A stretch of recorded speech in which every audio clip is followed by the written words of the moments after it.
Alors, bonsoir. Alors, on va commencer par écouter le chant des prophètes, correct?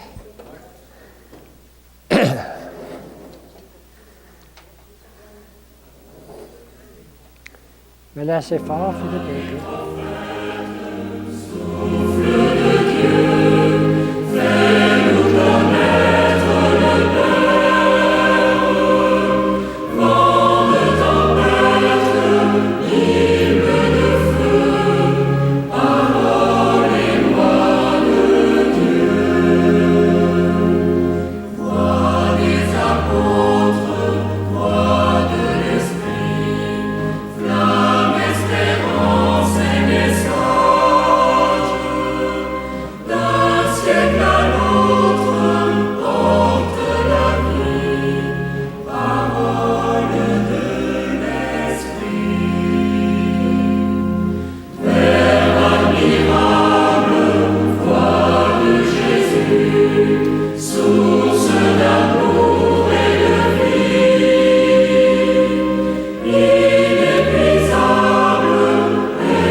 Voilà.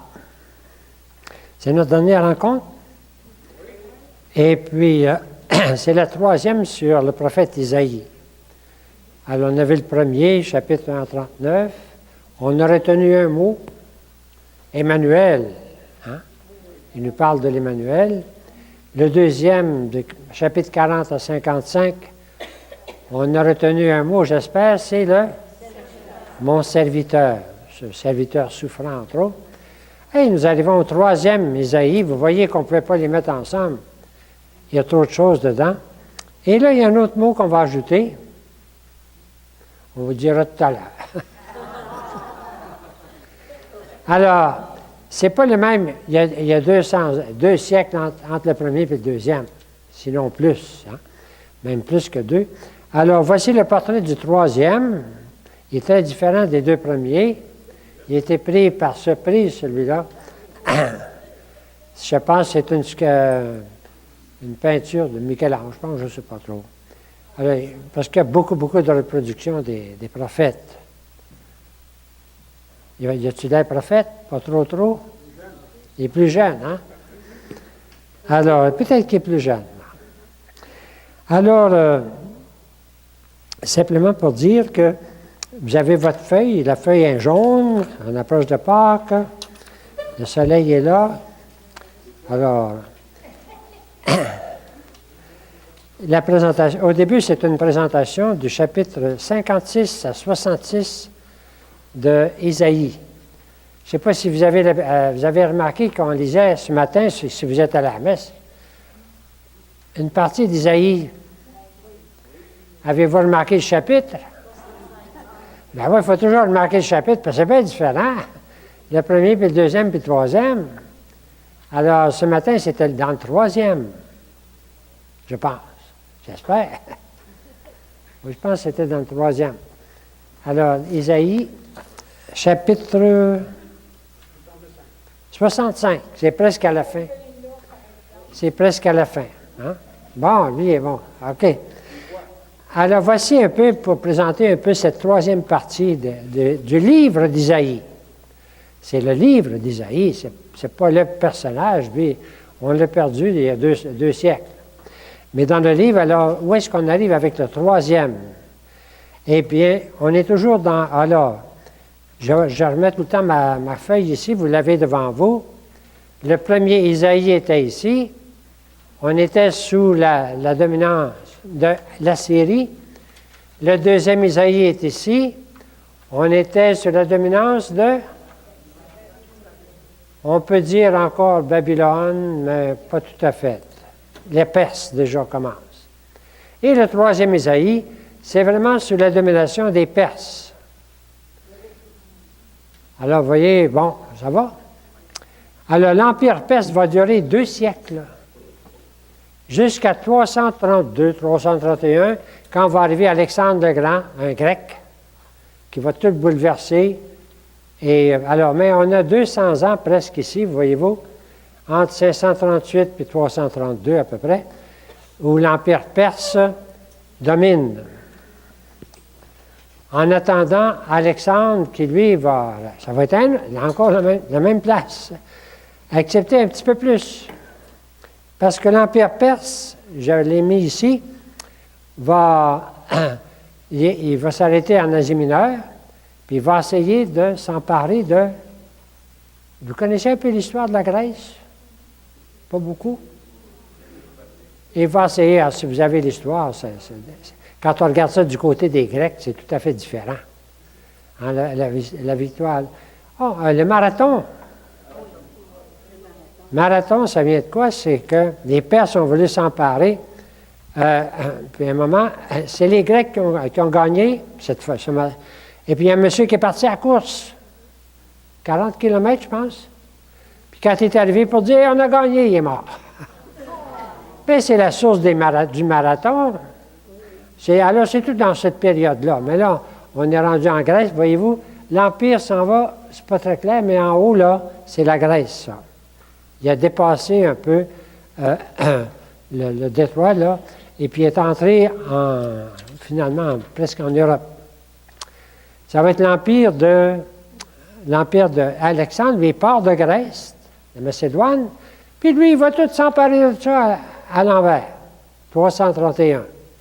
Mais jusque-là, on a 2 siècles de l'Empire perse, puis pour les Juifs, c'est peut-être le plus beau temps, 200 ans, à peu, on dirait de paix, là, mais où ils ont eu l'appui des rois perses. Le premier, c'était Cyrus. Ensuite, il y a eu Darius, Xerxès, Artaxerxès, puis Darius. C'est les grands noms de cette... Mais ces rois-là ont eu tout le temps un peu le même esprit que Cyrus au début, c'est-à-dire respectant les peuples. Et puis c'est dans ce domaine-là que les Juifs vont vivre pendant 200 ans. C'est peut-être la plus belle période pour eux autres au niveau domination parce qu'ils n'étaient pas indépendants.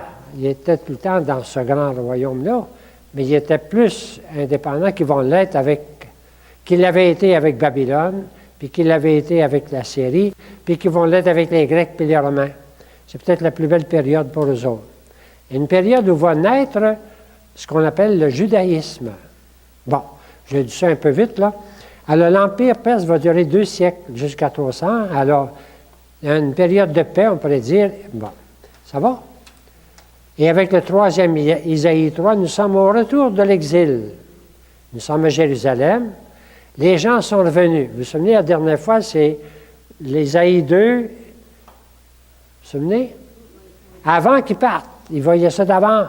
Ils étaient tout heureux de voir que le peuple s'en allait, puis c'était heureux, on retourne dans notre pays.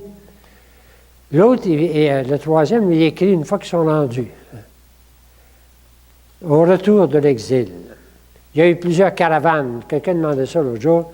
Il y a eu plusieurs, ils ne sont pas tous revenus en même temps. Il y en a qui ne sont même pas revenus, qui étaient tellement bien installés qu'ils sont restés. Et puis, ça revenait, puis ça revenait. Puis, il y a eu plusieurs caravanes de retour, qu'on peut dire. Mais la première, c'est 538 à peu près. Alors, vous avez ça ici. 538 sous l'Empire perse, retour d'exil, avec 2 noms qui sont bien importants. Esdras et Néhémie, vous avez déjà entendu ça? Et avec 2 prophètes importants, Agé puis Zacharie. On va laisser tomber Malachie, on en a trop.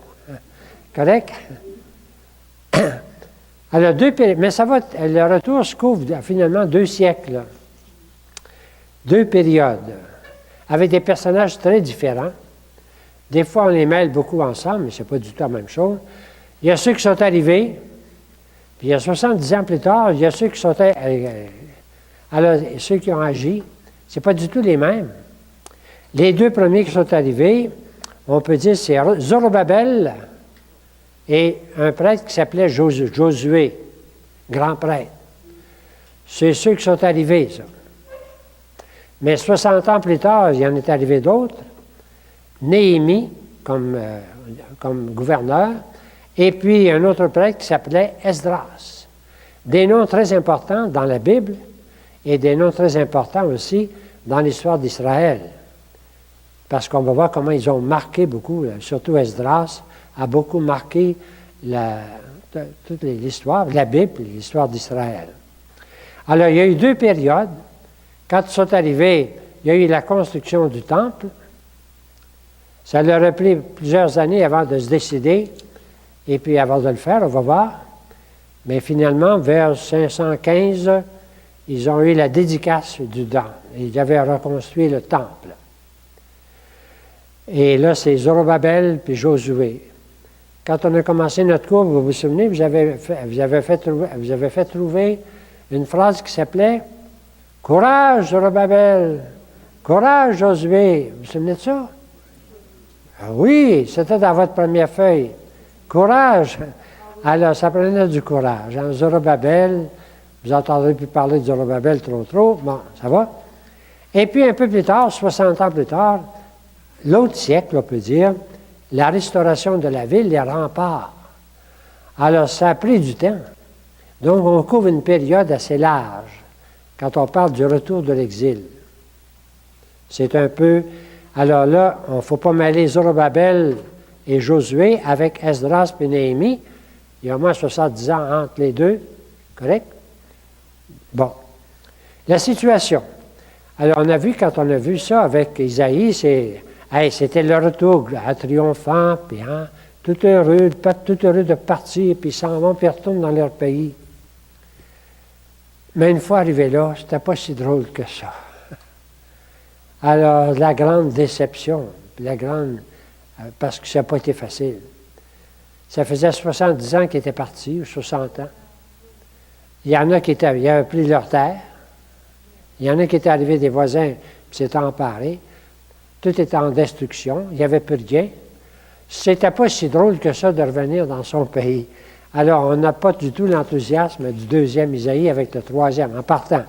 J'ai marqué ici frustration et découragement, expropriation. Ils n'ont plus leur terre, ils n'ont plus leur bien. Les maisons ne sont plus là, il n'y a plus rien. Le temple est tout détruit. Hein? Et puis, ils n'ont pas grand moyen. Alors, ça n'a pas été si drôle que ça d'arriver. Vous avez déjà connu quelqu'un qui est passé au feu? Quand il retrouve sa maison, c'est pas drôle, hein? Bon, je me souviens. Alors, c'était un peu ça, tu sais. Tout avait été détruit, et puis ils reviennent, mais il faut qu'ils reconstruisent tout. Alors, des défis énormes pour le peuple qui revenait. D'abord, de refaire le temple. Puis un peu plus tard, pas rien que le temple. D'abord, il y avait leur maison, il y avait la culture, retrouver leur champ.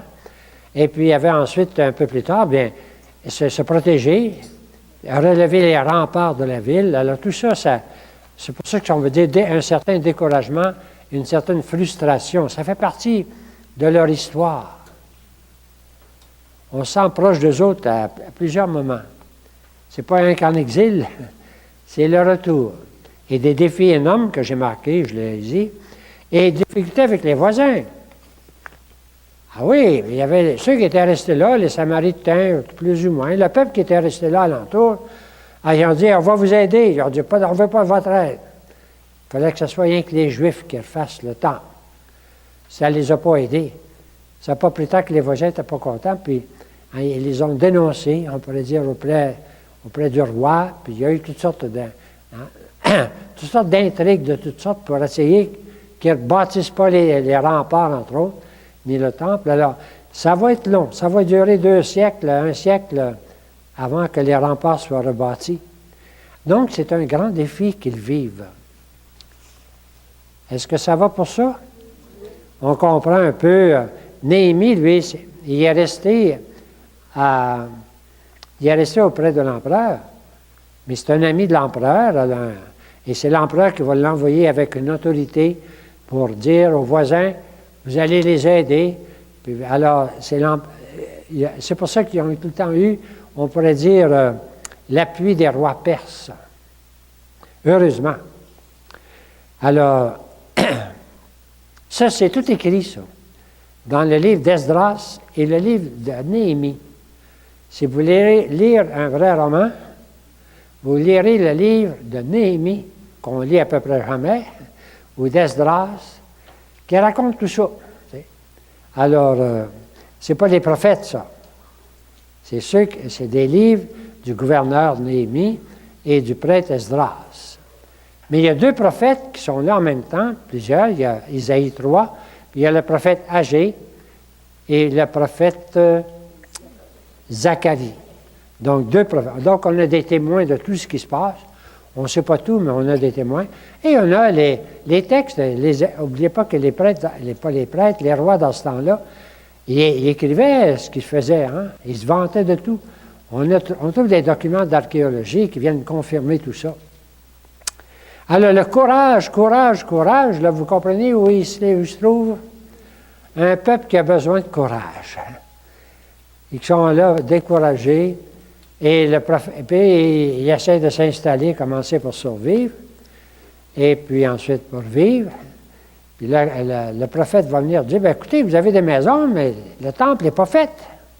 Alors, c'est Agé qui va leur dire, oui, mais le temple est tout en destruction. Vous avez pensé à vos maisons, vous n'avez pas pensé au Seigneur. C'est pour ça que ça va mal. Ça, c'est le prophète Agé. Alors, finalement, il va leur dire, courage.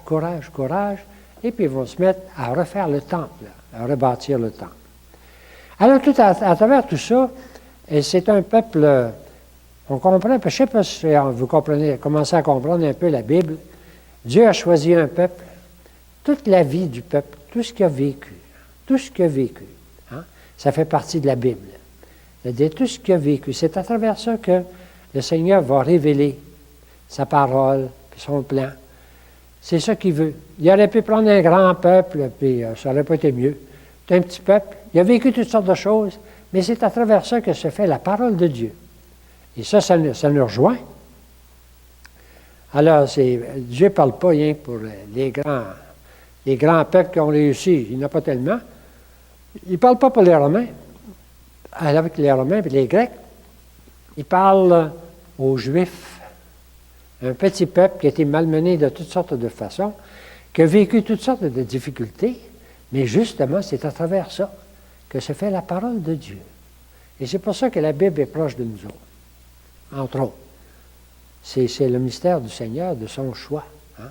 Il a choisi un petit peuple, et puis ce petit peuple, tout ce qu'il a vécu, il l'a lu à travers sa foi en Yahvé, et puis c'est cette lecture qu'il fait qui devient la parole de Dieu pour nous autres aujourd'hui. Ça va pour ça? Alors, les textes témoins, bien, j'ai marqué, il y a deux prophètes, le prophète Agé et le prophète Zacharie. Et puis, il y a deux livres, ça, ce n'est pas des prophètes, mais il y a un livre qui s'appelle le livre d'Esdras. Puis, il y a un autre livre qui s'appelle le livre de Néhémie. Alors, ça, ce n'est pas du tout des prophètes, mais ce sont des livres que vous trouvez dans votre Bible. Si vous voulez les trouver, bien, vous avez toujours la liste des livres à quelque part. Dans cette Bible-ci, c'est vers la page 1062 après, là, après les Proverbes, après les Psaumes. Alors, je mets quelques extraits ici. Au retour, j'ai mis des dates. La date 537 à peu près. 6e siècle. Ça va? C'est-tu assez clair? C'est-tu mieux de même? C'est mieux? Bon. Alors, le temple est rebâti entre 520 et 516. Remarquez qu'il y a quand même une quinzaine d'années avant qu'il le fasse. C'est peut-être ça qui est le découragement, là, avant qu'il décide. Et puis, c'est fait par Zorobabel et Josué. Donc, deux personnages et une date. On est au 6e siècle. Ils sont partis en 597. Ils sont venus en 537, 60 ans plus tard. Et puis, ça leur a pris bien des années avant de rebâtir le temple. Mais 60 ans plus tard, ou 70 ans plus tard, en 450, l'autre siècle, on est rendu au 5e siècle, là, ils vont finalement rebâtir les remparts de la ville. Et là, c'est deux autres personnages, c'est Néhémie et Esdras. Juste pour qu'on ne se mêle pas. Ça va? Ces dates-là, vous les avez sur vos feuilles à votre façon. C'est juste pour dire que ça couvre 2 siècles et que ça couvre une période importante quand même de la vie des Juifs. Bon. Est-ce que ça va pour les dates? Vous voulez peut-être les copier? Je ne sais pas. En tout cas, je reviendrai. Alors, les témoins, c'est 2 prophètes et 2 livres. Les prophètes, c'est Agé et Zacharie. Enlever le CCD et celui-ci, là. Et puis, 2 livres, c'est Esdras et Néhémie. Ça va? Alors, la première parole du prophète Agé, c'est de dire, maintenant, courage, Zorobabel, courage, Josué, courage, tout le peuple d'Israël, au travail, car je suis avec vous, oracle du Seigneur Sabaoth. C'est une des premières paroles que je vous avais dit de découvrir dans la première rencontre qu'on a eue. Courage, courage, courage. Et ils avaient besoin de courage. Ce n'est pas le seul moment, mais c'est le prophète qui leur crie ça. Agir. Et en même temps, l'autre prophète, je n'ai pas de phrase aussi, mais quand même, qui dit « Chante, réjouis-toi, fille de Sion, car voici que je viens pour demeurer au milieu de toi, oracle de Yahvé. » C'est pas courage, mais c'est dire, on pourrait dire, c'est la consolation. Hein? Alors, le prophète qui les console, oui, le Seigneur s'en vient. Le Seigneur est auprès de vous. Et l'autre, Zacharie aussi, ainsi parle le Seigneur Sabaoth, j'éprouve un amour très jaloux pour Jérusalem et pour Sion.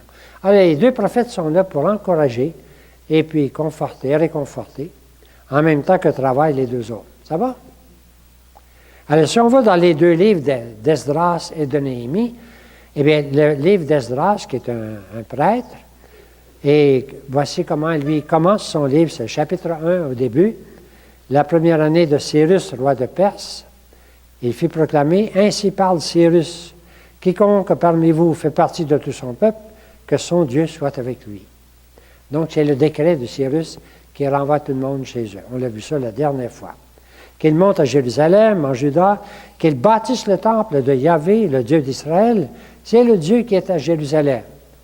Alors, Esdras rapporte le décret de Cyrus, qui leur permet de retourner, mais pas rien que de retourner, de bâtir le temple de Yahvé pour leur Dieu. Donc, le respect de Cyrus pour tous les dieux, on pourrait dire. Et Néhémie, lui, un peu plus tard, un autre texte témoin, c'est que lui est resté auprès du roi, et tout à coup, il entend des gens qui sont arrivés, puis qui ils se plaignent, il n'y a pas de champ, les remparts ne sont pas remontés. Alors, lui, il va intercéder auprès du roi. Et le roi va l'envoyer avec des pouvoirs. Il va faire 2 voyages. Des pouvoirs sur le terrain avec les voisins pour être capable de dire, les voisins vont être obligés d'aider et puis surtout de ne pas nuire. Alors, grâce à ça, à cette protection, c'est Néhémie, finalement, qui va... Alors, mais si vous lisez son livre, c'est un roman. C'est plein d'intrigues, d'opposition, le repeuplement. Alors, il y a toutes sortes de choses dans le livre de Néhémie. Je ne fais que donner les très, très grandes lignes. Hein? Parce que nous autres, on veut parler d'Isaïe. Correct? Alors, mais il y a un texte quand même dans Néhémie qui est très intéressant. Je ne sais pas si on le lit dans la liturgie. Je sais qu'on le lit dans le bréviaire. La plus grande liturgie de la parole que j'ai jamais eue. Chapitre 8. Vous l'avez déjà lu? Je vais ouvrir la lumière pour moi. Alors, c'est qu'ils ont sorti la Bible, et puis tout le peuple s'est rassemblé, tous ceux qui étaient là. Tout le peuple, comme un seul homme, se rassemblait sur la place qui est devant la porte des eaux, et dit à Esdras, le scribe, d'apporter le livre de la loi de Moïse. Alors, le prêtre Esdras apporta le livre devant l'assemblée, où se trouvaient les hommes, les femmes, tous ceux qui étaient à même de comprendre. Et alors, c'était le premier jour du 7e mois. Le premier jour du 7e mois. Et il lut dans le livre, car sur la place, qui est devant la porte des eaux, depuis l'aube jusqu'au milieu de la journée, en face des hommes, des femmes, de ceux qui pouvaient comprendre. Et le scribe Esdras était debout sur une tribune de bois qu'on avait faite pour la circonstance, et à côté de lui se tenait Bon, il nomme plusieurs personnes, là. Alors, Esdras ouvrit le livre aux yeux de tout le monde, car il était au-dessus de tout le peuple. Et lorsqu'il ouvrit, tout le peuple se tint debout. Esdras bénit le Seigneur, le grand Dieu. Et tout le peuple répondit « Amen, Amen », en levant les mains. Puis ils s'inclinèrent, se prosternèrent devant le Seigneur, le visage contre terre. Toute une grande célébration de la parole. Alors, Esdras lisait, mais les autres à côté de lui expliquaient la loi au peuple. Ben oui, parce que c'était écrit en hébreu. Les gens ne comprenaient plus l'hébreu. Alors, il y avait une traduction à côté, c'est la première homélie. Et en araméen, dans la langue populaire de ce temps-là, il lisait dans le livre de la loi de Dieu de manière distincte et en donnant le sens, et puis il faisait comprendre ce qui était lu. Alors, Néhémie, le gouverneur, Esdras, le prêtre scribe, et les Lévites qui donnaient les explications au peuple, dirent à tout le peuple, « Ce jour est consacré au Seigneur votre Dieu. Ne soyez pas dans le deuil, ne pleurez pas, parce que tout le monde entend en train de pleurer. Tout le peuple pleurait en entendant les paroles de la loi. Il leur dit, non, allez, mangez de bons plats, buvez d'excellentes boissons, faites porter des portions à celui qui n'a rien, car ce jour-ci est consacré au Seigneur. » Alors, c'est juste pour dire, c'est la plus grande célébration de la parole que j'ai jamais eue. Ce n'est pas la seule, on a eu d'autres dans la Bible, mais là, c'est tout le peuple qui se rappelant, qui écoute la parole de Dieu, et la parole de Dieu, elle a été expliquée, puis ça va durer, je pense que ça va durer 7 jours, tu sais. C'est toute la parole qu'ils avaient à ce moment-là. Quelle était la parole qu'ils avaient à ce moment-là? Bien, c'est probablement le Pentateuque, la loi de Moïse. Ce n'est pas toute la Bible, c'est ce qu'ils avaient à ce moment-là. Alors, voilà un peu des témoins. Néhémie, chapitre grande liturgie de la parole. Alors, ici, j'ai marqué sur votre feuille, il se passe quelque chose de très important. C'est là qu'on voit la naissance de ce qu'on appelle le judaïsme. Le judaïsme, on pourrait dire, c'est comme le catholicisme. C'est une société, c'est une culture, c'est une religion. Ça couvre toute la vie, ça. C'est un peu comme on a connu, nous autres, le catholicisme. J'ai dit ça par comparaison. Hein? Alors, le judaïsme naît à ce moment-là. C'est une organisation sociale et religieuse fondée sur 3 choses, l'alliance, le temple et la loi. C'est un système complet et unifié. Social, culturel, religieux, racial, légal, géographique et tel le reste. Et c'est là qu'est né les Juifs qu'on a aujourd'hui. Là. Les Juifs d'aujourd'hui. Le judaïsme, il s'est développé de toutes sortes de façons, mais c'est là qu'il naît. Avant ça, il y avait un peuple, il y a eu un roi, mais là, il n'y a plus de roi. Il n'y a plus mais il y a le judaïsme qui va se répandre jusqu'à nos jours. Et ces bases, bien, c'est les bases du judaïsme, c'est un peu comme le catholicisme. Nous autres, c'est le baptême. Hein? Eux autres, c'est la circoncision, c'est la loi lue et méditée, c'est le sabbat vécu en famille. Le sabbat, ça se vit en famille. Hein? C'est le père de famille, carrément. Pâques aussi, tu sais, ça se vit en famille. Alors, le monothéisme, c'est-à-dire un seul Dieu, il n'y en a pas d'autre, hein? On l'a assez entendu avec Isaïe. La prière quotidienne, c'est là que ça est 4 fois par jour, tu sais. Alors, ils vont au temple, les hommes vont au temple. Et puis, c'est là que naît ce qu'on pourrait appeler le judaïsme. Et 3 fêtes de pèlerinage, tout le monde montait à Jérusalem. Ça va être un peu plus tard, mais c'est là que ça naît. Ils montaient pour le jour de Pâques, ils montaient pour la Pentecôte, ils montaient aussi pour la fête des tentes, en septembre. À l'attente d'un Messie aussi. Ah oui. Alors, c'est le 3e mot qu'on va mettre ici. Après Emmanuel, serviteur, on va écrire Messie. Correct? C'est le même personnage. C'est l'annonce du même personnage. Soit comme Emmanuel, Dieu avec vous, Dieu avec nous, ou soit comme serviteur, celui qui donne sa vie, serviteur souffrant, ou bien comme le Messie, celui qui va, hein, celui qu'on attend. Alors, tout ça est dans le livre d'Isaïe. Bon. L'attente d'un Messie apportant paix, justice, fraternité. Alors, alors, le peuple va vivre une grande utopie, je pourrais dire, qui ne se réalisera jamais, mais qui annonce quand même, qui annonce quelque chose. Alors, un quatrième élément qu'on peut mettre rapidement ici, c'est la loi.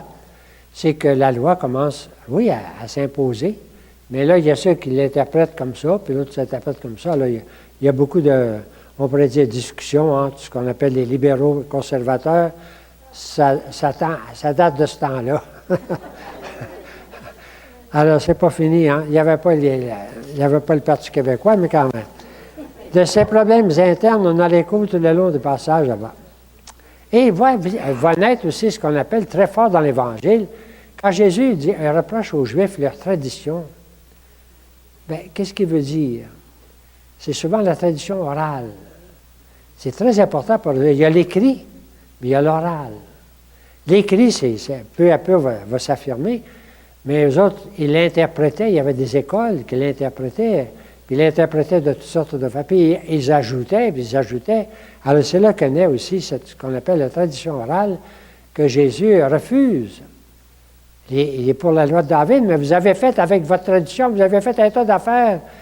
Vous êtes... Ah oui, vous vous souvenez, Jésus qui dit, vous avez déformé la loi par votre tradition. Vous êtes supposé de vous occuper de vos parents, vous avez dit, oh, on va offrir notre argent au temple, on n'est pas obligé de s'occuper d'eux autres. Voyons, non. Vous vous souvenez de ça? Ça, c'est la tradition orale. Bon. Je ne dis pas qu'elle est toute mauvaise, là, mais c'est là qu'elle naît. Hein? Et puis la Bible, en son ensemble, prend encore à ce moment-là, mais en araméen, dans le langage que les gens comprenaient. Et puis, on va en reparler à la fin tout à l'heure. C'est quelque chose à voir, comment toute l'histoire de la Bible. Est-ce que c'est assez clair comme contexte? Alors, on va le lire de quelques extraits. Alors, avant de le lire, vous allez tourner à la page 3. J'ai trouvé ça dans une revue, puis je trouve que ça peut être éclairant. Ce livre qui doit regrouper des oracles de provenance diverses, c'est pas rien qu'un personnage qui a parlé dans le troisième. Semble avoir une composition concentrique. Concentrique, ça veut dire qu'il y a un centre. Assez facile à vérifier, dit-il. Parce que là, je ne sais pas si vous remarquez, le début puis la fin, hein? Vous voyez? Et puis, j'ai ensuite le deuxième puis l'avant-dernier, ça se rejoint. Puis le troisième puis le troisième avant-dernier, ça se rejoint.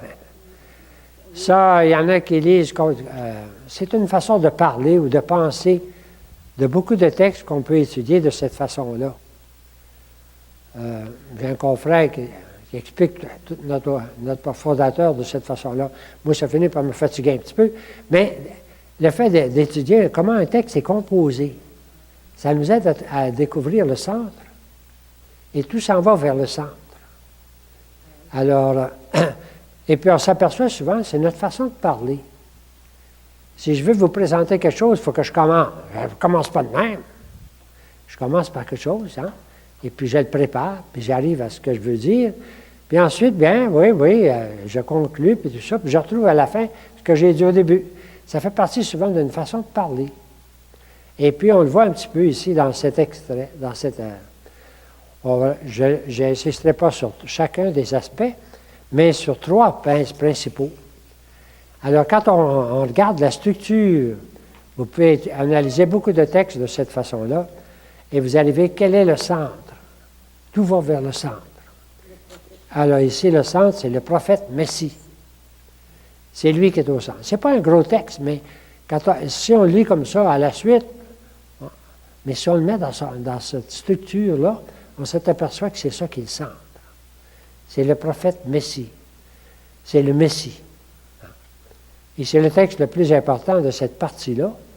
Et celui que vous connaissez par cœur, celui que vous connaissez le plus, c'est justement celui-là. Et pour vous le prouver, je prends l'Évangile. Correct? Quand Jésus est allé à Nazareth, Vous connaissez? Ben oui. Alors, Jésus arrive à Nazareth, dans son village. Il vient à Nazareth, où il avait été élevé. Il entra selon sa coutume le jour du sabbat dans la synagogue. Il se leva pour faire la lecture. C'est lui qui veut faire la lecture ce jour-là. Il se leva pour faire la lecture. Luc, chapitre 4. Il est dans votre feuille, en quelque part. On lui donna le livre du prophète Isaïe. Et en le déroulant, il trouva le passage. Jésus se lève pour lire, puis c'est lui qui trouve le passage. Et quel est le passage qu'il va lire? C'est le centre, justement ici, chapitre 61. L'Esprit du Seigneur est sur moi, parce qu'il m'a conféré l'onction pour annoncer la bonne nouvelle aux pauvres. Il m'a envoyé proclamer aux captifs la libération, aux aveugles le retour à la vue, renvoyer les opprimés en liberté, proclamer une année d'accueil par le Seigneur. Ça, c'est le texte d'Isaïe. C'est Jésus qui se lève pour le lire, puis c'est lui qui le trouve. Puis ensuite, il roula le livre, c'est des livres roulés, ça, le rendit au servant et il s'assit. Il s'est levé pour lire, puis là, il s'assoit. Quand Jésus s'assoit, c'est pour parler. Hein? Tous dans la synagogue avaient les yeux fixés sur lui. Alors il commença à leur dire, « Aujourd'hui, cette écriture est accomplie pour vous qui l'entendez. » On a d'autres traductions. J'aime mieux dire, ce que vous venez d'entendre, c'est aujourd'hui que cela s'accomplit. Alors, vous voyez la parole d'Isaïe au centre ici, au troisième Isaïe, chapitre 61. C'est le cœur d'Isaïe, mais c'est le cœur aussi, on pourrait dire, de la mission de Jésus. Hein? Le Seigneur a mis sur moi son esprit, il m'a envoyé proclamer la bonne nouvelle aux pauvres, libérer. Et cette parole que vous venez d'entendre, c'est aujourd'hui qu'elle s'accomplit dans la synagogue de Nazareth. Vous voyez, c'est bien le centre, correct? Jésus le savait. Il est allé chercher le centre du troisième Isaïe, en tout cas. Il devait connaître, tu sais. Alors, c'est la première chose qu'on remarque, c'est le texte sur le Messie. Le Seigneur, j'ai une autre traduction ici, l'Esprit du Seigneur Yahvé est sur moi. Ça, c'est l'onction. C'est-à-dire, le Messie, c'est le Christ. C'est celui qui a reçu l'Esprit du Seigneur. Celui, hein, l'Esprit a pris possession de lui. On l'a vu avec le baptême hein, de Jésus. Alors, l'Esprit qui descend du ciel, eh bien, Jésus en prend conscience, là, puis devant la Nazareth, car Yahvé m'a donné l'onction. Puis il m'a envoyé porter la bonne nouvelle aux pauvres. Jésus s'en vient porter la bonne nouvelle aux pauvres. Panser les cœurs meurtris, annoncer aux captifs la libération et aux prisonniers la délivrance, proclamer une année de grâce de la part du Seigneur. Ça, c'est le texte d'Isaïe. Pour consoler tous les affligés, pour leur donner un diadème au lieu de cendre, de l'huile de joie au lieu d'un vêtement de deuil, un manteau de fête au lieu d'un esprit abattu. Jésus n'a pas tout lu ça, mais c'est dans Isaïe. Jésus referma le livre, le rendit au servant et dit, la parole que vous venez d'entendre, c'est aujourd'hui qu'elle s'accomplit. Alors voilà l'importance de cette parole au cœur de ce que nous lisons ce soir. C'est la première chose, c'est le Messie. Alors, vous pouvez garder tout le temps cette feuille-là assez proche. Alors, quand on fait une structure comme ça, quand on la découvre, on s'aperçoit que le centre, c'est là qu'elle est important. Mais ensuite, on regarde ce qui l'entoure. Comment c'est placé. Alors, la deuxième chose sur laquelle j'attire votre attention, c'est ce qui entoure le centre. C'est la gloire de Jérusalem. C'est très détaillé dans le livre d'Isaïe, comment le prophète va glorifier Jérusalem. Jérusalem devient comme un symbole. Alors, il faut retourner à votre page 1. Il faut tourner les deux en même temps, je m'excuse, là. Le deuxième élément, c'est Jérusalem devient comme le grand symbole. Et au chapitre 60 et 62, et le prophète va développer la splendeur de Jérusalem. Voici quelques éléments. Exulte de joie avec force. Là, c'est un texte de Zacharie, fille de Sion. Crie de joie, fille de Jérusalem. Voici que ton roi vient à toi. Il est juste et victorieux, humble. Ah, là, tout à coup, on trouve un texte qu'on connaît. Monté sur un ânon, le petit d'une ânesse. Ça, c'est le prophète Zacharie. Je suis sorti un peu d'Isaïe pour dire que lui aussi est là. Quand est-ce que Jésus est monté sur un ânon? Bien, le jour des rameaux, hein? Le jour des rameaux, oui. Debout, resplendis, car voici ta lumière, et sur toi se lève la gloire de Yahvé. Debout, resplendis, Jérusalem, car voici ta lumière, et sur toi se lève la gloire de Yahvé. Les nations marcheront à ta lumière, les rois à ta clarté naissante. Lève les yeux aux alentours, regarde, tous sont rassemblés et viennent à toi. C'est la gloire de Jérusalem. Tout le monde va monter vers Jérusalem. Tes fils viennent de loin, tes filles sont portées sur la hanche. Alors tu verras, tu seras radieuse, ton cœur tressaillira et se dilatera, car les richesses de la mer afflueront vers toi. Ce sont les prophètes, là on est dans le prophète Isaïe, hein, qui montre comment Jérusalem va être là. Alors, on va dire, tous les peuples monteront vers elle. Des multitudes de chameaux te couvriront. Quand est-ce qu'on lit ça? Ben, Noël. Ben oui. Tous viendront de Saba apportant de l'or et de l'encens et proclamant les louanges de Yahvé. C'est dans quel évangile? Saint Matthieu, qui passe son temps à citer. C'est pour ça qu'il a été réalisé tel. Ben oui, lui, il fait venir les mages, hein, avec des chameaux, puis de l'or, puis de l'encens. Il n'y a pas de chameaux dans Matthieu, mais ça ne fait rien. À cause de Sion, je ne me tairai pas. À cause de Jérusalem, je ne me tiendrai pas en repos, jusqu'à ce que sa justice jaillisse comme une clarté. Donc, c'est plusieurs textes. Alors les nations verront ta justice, et tous les rois ta gloire. Alors on t'appellera d'un nom nouveau que la bouche de Yahvé désignera. C'est un peu...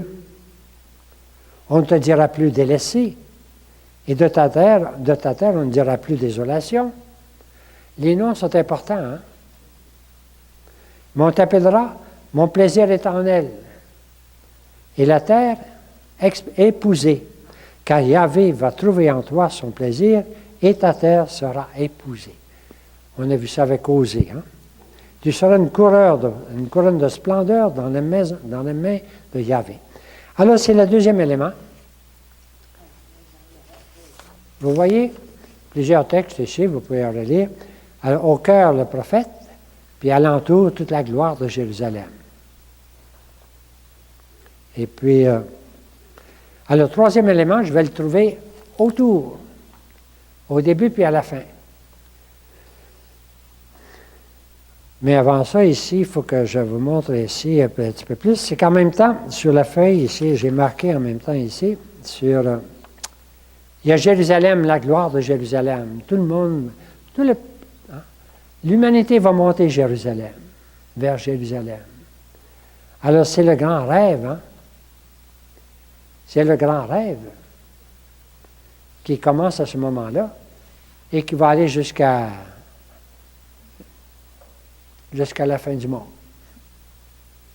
C'est parce qu'on va le retrouver dans l'Apocalypse, la nouvelle Jérusalem. Alors, c'est commencé, ce grand rêve de l'humanité. Alors, la nouvelle création. Car voici que je vais créer des cieux nouveaux, une terre nouvelle. Soyez pleins d'allégresse et exultez éternellement de ce que moi je vais créer. C'est Dieu qui annonce une création, une terre nouvelle, et un ciel nouveau, des cieux nouveaux, et une terre nouvelle. J'ai marqué sur votre feuille ici, anticipation du nouvel âge biblique. Ça, c'est le vrai nouvel âge. Il y a un nouvel âge de toutes sortes, mais le vrai nouvel âge biblique, C'est Dieu qui l'annonce. Hein. Alors, c'est annoncé à travers, on pourrait dire, cette vision de Jérusalem. Tout le monde monte vers Jérusalem. Et le prophète Isaïe vient encourager le peuple, dire tout le monde va monter vers cette Jérusalem, qui est la Jérusalem céleste. Alors là, tout ça va être tout parfait. Le loup et l'agneau paîtront ensemble, le lion comme le bœuf mangera de la paille. On ne fera plus de mal, ni de violence sur toute ma montagne sainte. Ça va être parfait. Voici que je fais couler vers elle la paix comme un fleuve. Comme celui que sa mère console, moi aussi je vous consolerai à Jérusalem, vous serez consolés. Et tout à coup, si vous permettez, on va voir le chapitre 21 de l'Apocalypse de Saint Jean. C'est le grand rêve qui commence à ce moment-là, mais qui va se terminer avec Saint Jean. L'Apocalypse, c'est le dernier livre de la Bible. Chapitre 21, c'est presque le dernier chapitre. Pas tout à fait, mais presque. Et là, il est question de la Nouvelle Jérusalem. Donc, on peut dire qu'on assiste là à la naissance de ce grand rêve que Dieu va donner au monde par Jésus-Christ. Alors, chapitre 21, « Je vis un ciel nouveau et une terre nouvelle. » Là, on n'est plus dans l'Ancien Testament, on est dans « Je vis un ciel nouveau et une terre nouvelle, car le premier ciel et la première terre ont disparu. » Et la cité sainte, la Jérusalem nouvelle, je la vis qui descendait du ciel d'auprès de Dieu, prête comme une épouse qui s'est parée pour son époux. Et j'entendis, venant du trône, une voix forte qui disait, « Voici la demeure de Dieu avec les hommes. Il demeurera avec eux. Ils seront ses peuples, et lui sera le Dieu qui est avec eux. Il essuiera toute larme de leurs yeux. La mort ne sera plus. Il n'y aurait plus ni deuil, ni cri, ni souffrance, car le monde ancien a disparu. » Alors, vous voyez, naît ce grand rêve de l'humanité que Dieu donne à l'humanité en voulant dire un jour, tout va être accompli. Vous n'avez pas hâte? Eh bien, ça va venir. Cette Jérusalem parfaite, c'est là, qui descend auprès de Dieu. Ça vient à chacun de notre mort. Alors, c'est un peu, vous voyez, ça naît un peu dans ce prophète Isaïe. Et puis, c'est pour ça qu'il faut lire l'Apocalypse pour voir comment ce rêve-là se termine. Mais l'Apocalypse se termine comme ça. Ça va se réaliser. On a déjà vu l'Apocalypse ensemble, hein? Oui. Le résumé de l'Apocalypse, c'est Dieu créateur, si tu es capable de le créer, tu es capable de le faire réussir. C'est le résumé le plus simple de l'Apocalypse. Si Dieu est capable de créer le monde, il va le faire réussir. Si on croit en Dieu créateur, on croit en Dieu sauveur. S'il a créé un monde et il n'est pas capable de... Hey, ça n'a pas de bon sens. Ça, c'est l'Apocalypse en résumé. Hein? Dieu créateur de tout ça, mais envoyant son Fils pour réaliser son projet, qui se termine dans cette Jérusalem céleste et nouvelle, des cieux nouveaux, une terre nouvelle. Alors, poisson d'avril.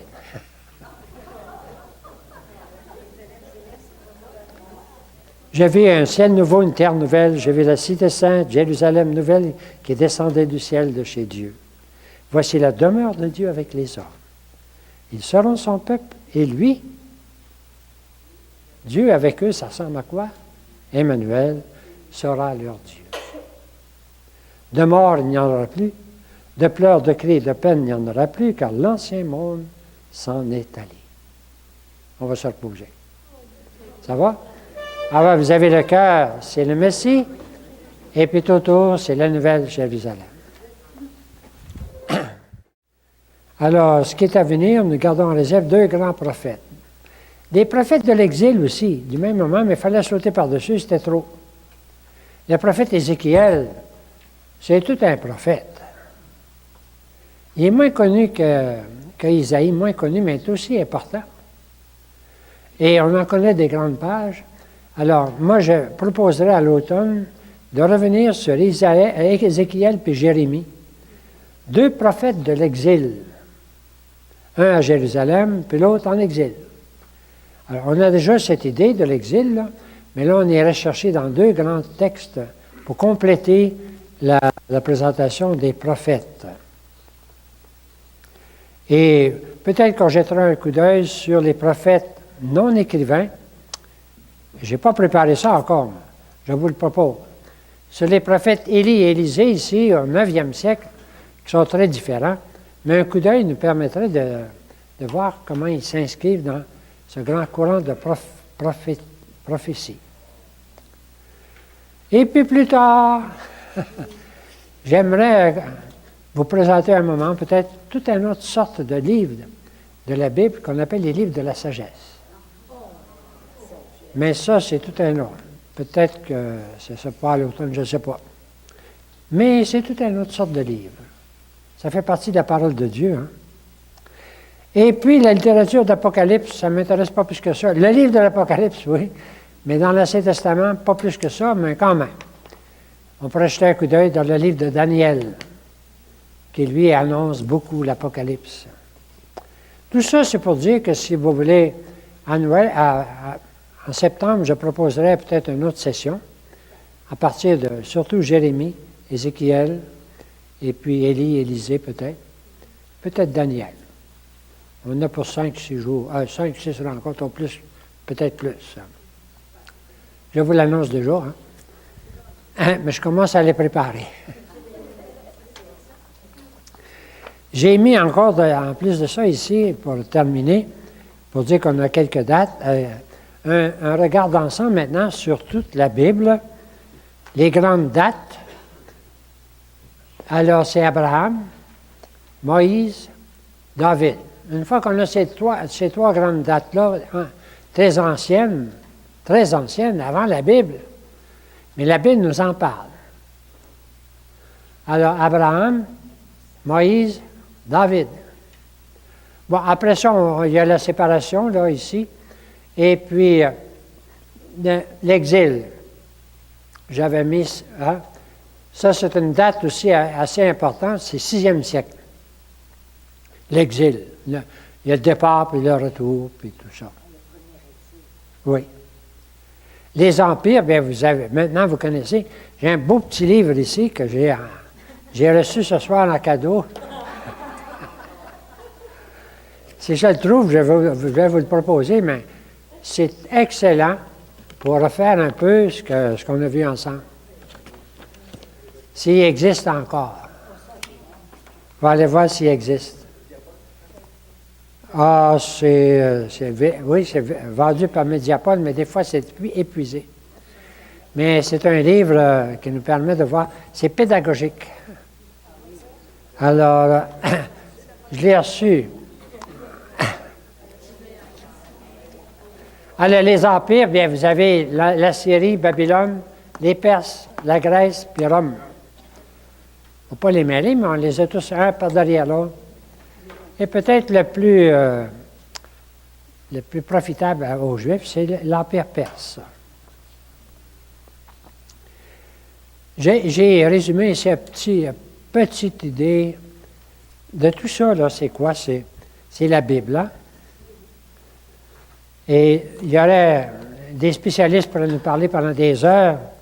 Comment ça s'est composé, ça, la Bible? Comment c'était composé? C'est quelque chose. Hein? Ça a duré à peu près 1000 ans au moins, tu sais. Et je parle juste de l'Ancien Testament. Et ça a commencé, bon. Comment ça s'est bâti peu à peu? Comment un bon jour on a fini par dire, bien c'est ça la Bible. Comment est-ce qu'on peut dire aujourd'hui, c'est ça? C'est la parole de Dieu. Alors j'ai résumé en quelques phrases simples, j'espère, ce qui peut nous aider à comprendre.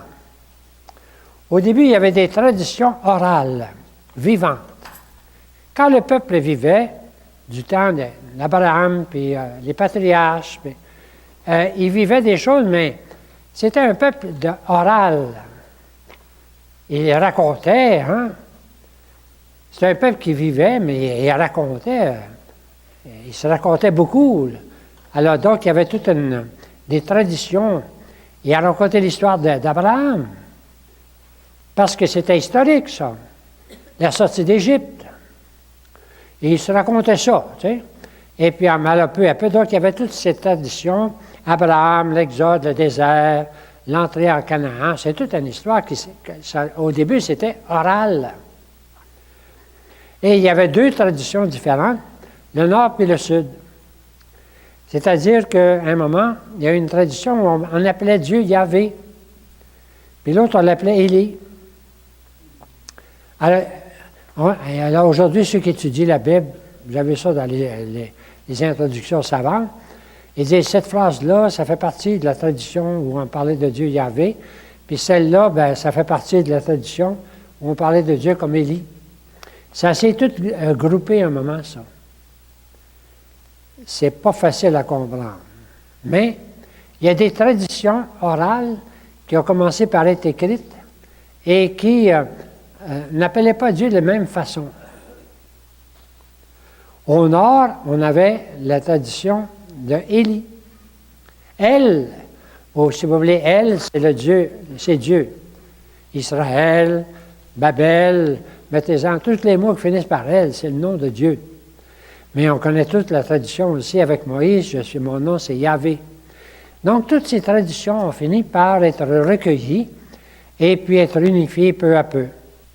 À ces traditions qu'on a ajoutées les chroniques, les rois, les premiers prophètes, et puis ça a commencé dans le nord. Puis quand le nord a été, je vous ai déjà dit ça, quand Samarie a été dispersée, les prêtres se sont réfugiés à Jérusalem, puis ils ont emporté leur tradition. À Jérusalem, tout ça a été mis ensemble. Et à Jérusalem, on a commencé ensuite à mettre par écrit tous ces livres historiques, des traditions. Et puis, c'est en exil. Et c'est pour ça que l'exil est tellement important. C'est quand ensuite ils ont été emportés en exil, ils ont emporté leurs livres. Il y en avait déjà beaucoup. Mais il n'y avait pas tout. Et c'est en exil qu'ils ont rejoint ensemble souvent beaucoup de ces livres. C'est en exil qu'est né, on pourrait dire, le Pentateuque. Les 5 grands livres du début. Et puis là, on ajoute... et là, on commence et comme on vit dans des pays où il y a toutes sortes de mythes, vous savez ce que c'est des mythes? Mythologie, pas des mythes qui mangent la laine. MY. Tous les peuples ont leurs mythes, surtout dans l'Antiquité, pour essayer d'expliquer le monde, expliquer l'origine, expliquer comment ça se fait qu'il y a des hommes et des femmes, comment ça se fait qu'on n'a pas toute la même couleur, puis comment ça se fait. Alors, les mythes, c'est l'humanité qui essaie d'expliquer tout ça. Alors, les Juifs se sont inspirés de ces mythes-là, mais ils les ont relus dans leur foi. Ce qui fait toute la différence. C'est plus un mythe. Alors, quand ils ont raconté l'histoire de la création, c'est bien avant Abraham, ça. Ils vont chercher dans les grands mythes et ils vont relire tous ces grands mythes-là. La tour de Babel, si vous voulez. Comment ça fait qu'on n'a pas toute la même langue? Le déluge, Noé, tout ça. Alors, ils vont tout relire ça dans leur foi, pendant l'exil. Ou je dis pendant l'exil, c'est pas sûr, ça. Tu peux être avant, un petit peu après, là. Mais ils vont tout alors là, les prêtres vont réécrire le début de la Bible. C'est là qu'ils vont écrire la Genèse, au commencement, il y avait rien, Dieu créa. En s'inspirant, mais en les relisant dans leur foi. Alors, est-ce que ça va?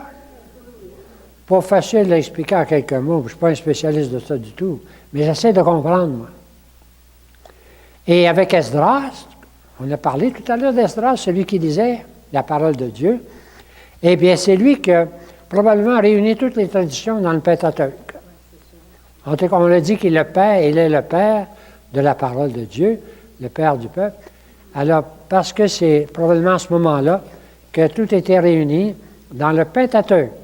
Le Pentateuque, c'est la Genèse, l'Exode, le Lévitique, le Nombre, Deutéronome. Le Deutéronome était déjà venu du Nord. Alors, c'est ce qu'il fait. Puis ensuite, on a ajouté les prophètes, on a ajouté les psaumes, on a ajouté les livres historiques, les Samuel, on a ajouté le livre des rois, le livre des chroniques. On a ajouté tout ça, puis peu à peu, quand est-ce que c'est devenu la Bible? Bien, probablement, un peu après l'exil, on avait déjà le corps principal. Et là, on l'a traduit en grec. Et puis, c'est là que c'est devenu ce qu'on appelle, je l'ai marqué ici, là. Je l'ai marqué, il me semble. Voyons. Ah oui, les septembre, excusez, les septembre. C'est supposé d'être à 70 qui l'ont traduit, puis en tout cas, il y a un peu de légende là-dedans, au 2e, 3e siècle. Là. Mais là où on ajoute aussi des livres qui viennent d'être écrits en grec, que certains ont accepté, puis d'autres n'ont pas accepté, qu'on appelle deutérocanoniques, les deuxièmes, sont en deuxième place. Et de telle sorte qu'aujourd'hui, quand vous avez une Bible protestante, vous avez les livres deutérocanoniques à la fin. Ils ne les acceptent pas. La Bible catholique, on accepte tous les livres. Alors, d'où vient la liste de ceux qu'on accepte? Et ça vient des Juifs.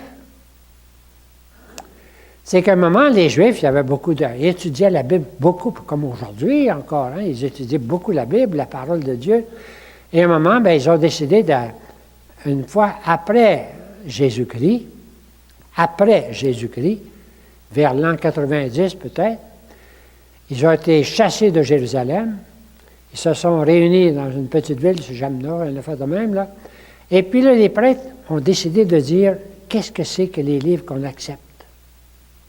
Les Juifs, l'Ancien Testament. C'est eux autres qui l'ont formé. On appelle ça le canon. C'est eux autres qui ont décidé que c'est ces livres-là qui sont les vrais livres inspirés. Et c'est d'eux que l'Église, les chrétiennes, a accueilli l'Ancien Testament. Puis a ajouté ensuite le Nouveau, avec les évangiles, Saint Paul, tout le reste. Alors, c'est toute une histoire, la Bible. Il y a un moyen de trouver cette histoire-là dans certains livres, si ça vous intéresse. Je ne l'ai pas apporté ici. Moi, j'ai essayé de résumer en petit pour dire que la parole de Dieu, c'est bâti pendant 1200 ans. Hein? Après Jésus-Christ, ça a continué. Et que c'est la parole de Dieu. C'est un grand mystère. Si c'est la parole de Dieu, Dieu l'a révélée. S'il l'a révélée et il voulait qu'on la garde, il l'a protégée. Je ne sais pas si vous me suivez. Ça ne servait à rien de révéler des choses, puis n'importe qui peut changer ça, mais non. Il l'a protégé. Il l'a inspiré. Il l'a protégé. Il l'a aidé. Et puis finalement, c'est devenu la parole de Dieu pour nous autres aujourd'hui avec certitude. C'était confirmé par les conciles, ensuite, tout ça. Et nous autres, nous croyons aussi que même les derniers livres écrits en grec font vraiment partie de la Bible. Évidemment, le Nouveau Testament, réalisant ce qui était déjà préparé dans l'Ancien, et l'Ancien annonçant ce qui allait être dans le Nouveau. Alors, tout ça, c'est l'unité. On prend conscience du grand plan de Dieu que voulait la parole de Dieu. C'est la parole de Dieu. Elle est sûre.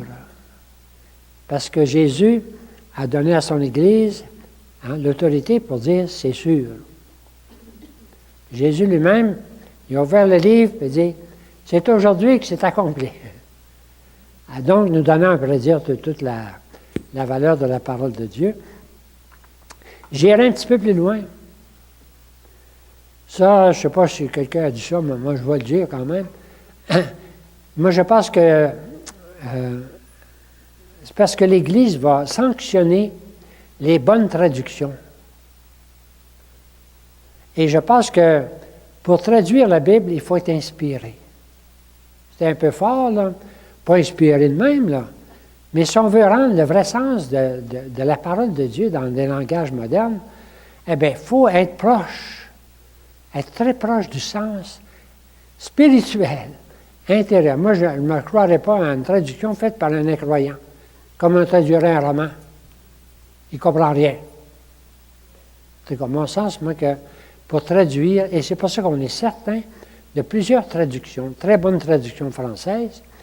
La Tobe, hein? Vous avez aussi la Bible de Jérusalem, vous avez la lecture, la traduction liturgique, puis là, vous en avez une nouvelle qui vient de sortir. Une nouvelle, alors, ça, on est sûr.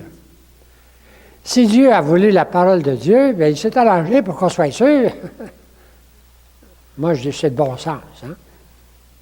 Ça fait partie de l'introduction. Mais la parole de Dieu, c'est pas juste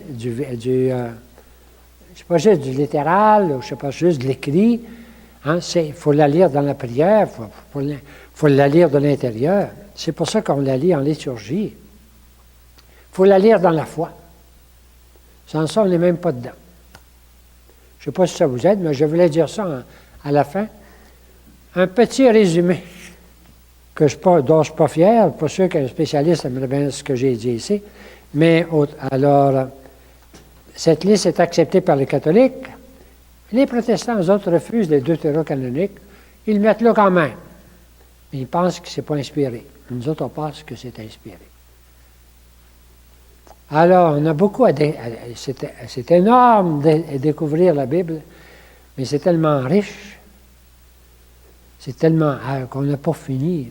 Alors, il y a des savants qui passent leur vie, des très grands savants qui passent leur vie dans la Bible. Nous autres, on pourrait dire, on profite de leur recherche. On ne pourrait pas faire ça tout seul. On profite. Quand on est certain de quelque chose de sûr, on peut profiter de leur recherche pour le vrai sens, et on est sûr parce que c'est sanctionné par l'Église. Alors, si jamais il y en a qui sont intéressés à ce petit livre, je vais me renseigner pour voir s'il existe encore.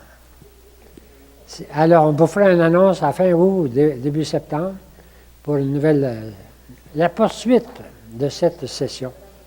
Ça va? Bien. Alors.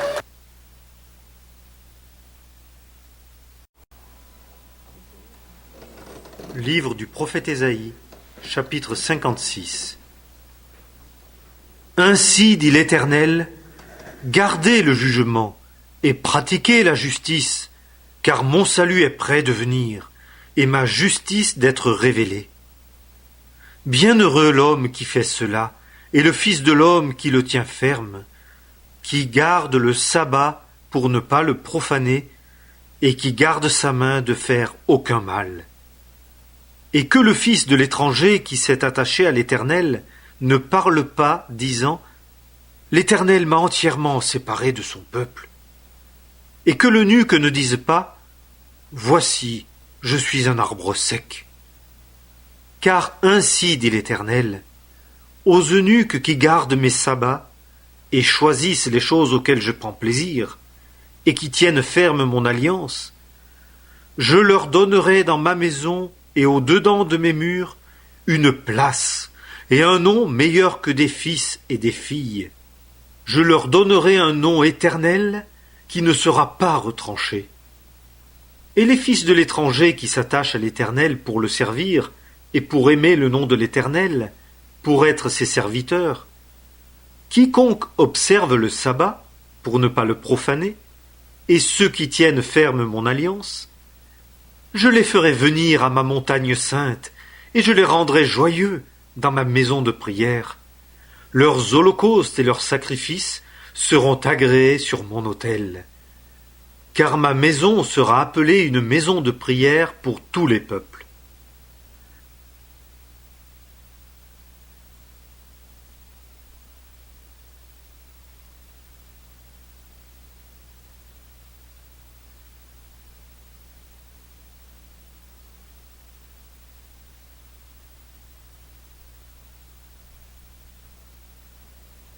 Livre du prophète Ésaïe, chapitre 60. Lève-toi, resplendis, car ta lumière est venue, et la gloire de l'Éternel s'est levée sur toi. Car voici, Les ténèbres couvriront la terre, et l'obscurité profonde les peuples. Mais sur toi se lèvera l'Éternel, et sa gloire sera vue sur toi. Et les nations marcheront à ta lumière, et les rois à la splendeur de ton lever. Lève autour de toi tes yeux, et regarde. Ils se rassemblent tous, ils viennent vers toi. Tes fils viennent de loin, et tes filles sont portées sur les bras. Alors tu verras, et tu seras rayonnante, et ton cœur frissonnera, et s'élargira. Car l'abondance de la mer se tournera vers toi, les richesses des nations viendront vers toi. Une multitude de chameaux te couvrira, les dromadaires de Madian et d'Epha.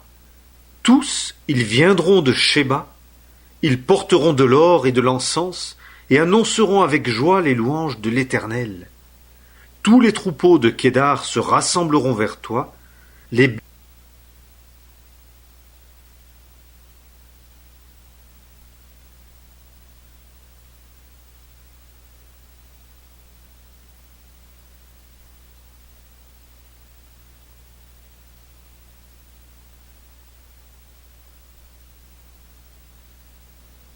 Livre du prophète Ésaïe, chapitre 61. L'Esprit du Seigneur, l'Éternel, est sur moi, parce que l'Éternel m'a oint pour apporter de bonnes nouvelles aux débonnaires.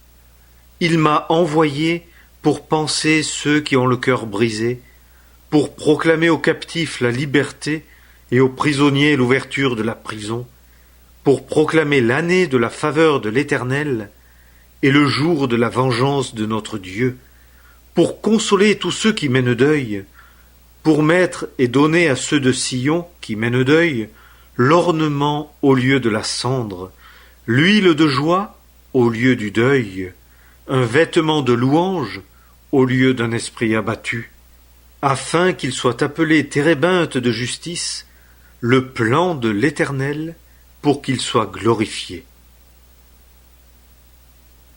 Et ils bâtiront ce qui était ruiné dès longtemps, ils relèveront les désolations anciennes, et ils renouvelleront les villes ruinées, les lieux désolés de génération en génération.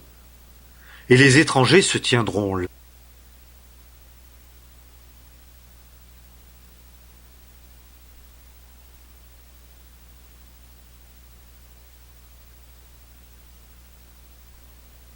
Livre du prophète Ésaïe, chapitre 62.